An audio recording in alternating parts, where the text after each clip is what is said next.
survey aircraft.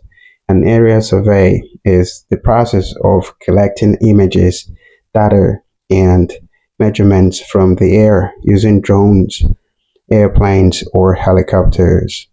They are used for mapping, land surveying, environmental monitoring, agriculture, infrastructure inspection, and more.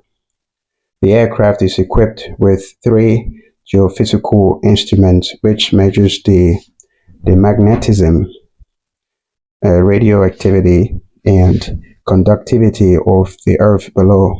It undertakes these measurements as it flies at a speed of approximately 130 mph, equivalent to 216 km per hour.